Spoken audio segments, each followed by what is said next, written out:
নমস্কার। আজকে একটা নতুন ভিডিওতে সবাইকে স্বাগত জানিয়ে শুরু করি। আজকে আমরা আলোচনা করব ত্রিফলা এবং তার কিছু স্পেসিফিক ব্যবহার। আমরা জানি ত্রিফলার মধ্যে আমলকি, হরিতকি, বয়রা থাকে এবং ত্রিফলাকে শ্রেষ্ঠ ত্রিদোষ নাশক বলা হয়।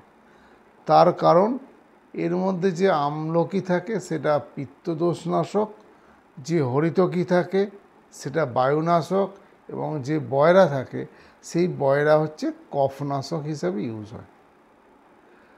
যেহেতু তিনটে ফল তিনটে দোষকে নিয়ন্ত্রণ করে তাই বলা হয় এটা হচ্ছে শ্রেষ্ঠ ত্রিদোষ নাশক। এবার ত্রিফলা চূর্ণ মেনলি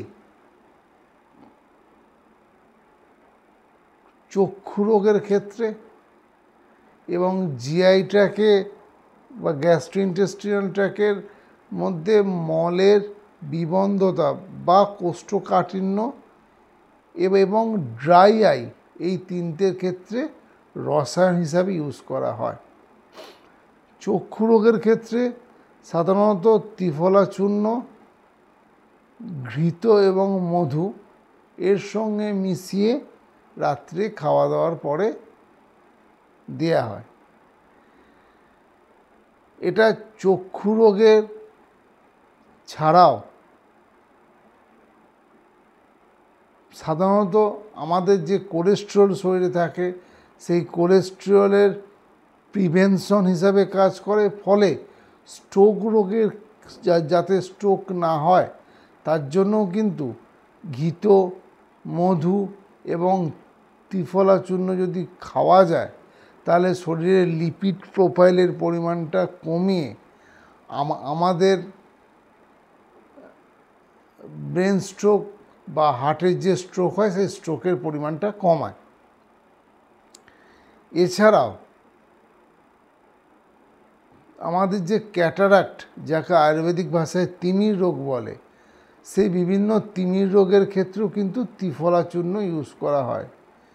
বিশেষ করে যদি বাতজ তিমির রোগ হয় সেক্ষেত্রে ঘৃত বা তৈলর সঙ্গে ত্রিফলা চূর্ণ, পিত্তজ তিমির রোগে ত্রিফলা চূর্ণ প্লাস ঘি ইউজ করা হয় এবং কফজ তিমির রোগে সাধারণত মধুর সঙ্গে ত্রিফলা চূর্ণ ইউজ করা হয়। এইগুলো ত্রিফলা চূর্ণের কিছু বিশেষ ব্যবহার।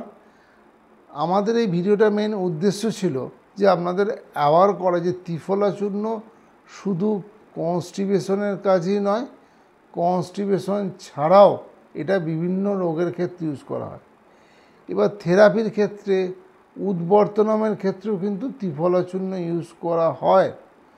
যেসব ক্ষেত্রে ওবেসিটি থাকে বা শরীর দিয়ে সিবাম সিক্রেশন বেশি হয় সেক্ষেত্রে ত্রিফলা চূর্ণ দিয়ে যদি উদ্বর্তনম করা হয় তাতে সিবাম সিক্রেশন বা ওবেসিটি কিন্তু কন্ট্রোলের মধ্যে চলে আসে।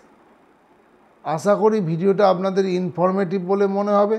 যদি ভিডিওটা ভালো লাগে এবং আপনারা প্লিজ ভিডিওটা লাইক এবং শেয়ার করুন এবং এরকম ধরনের ভিডিও পেতে আমার চ্যানেলটিকে সাবস্ক্রাইব করে রাখুন। নমস্কার।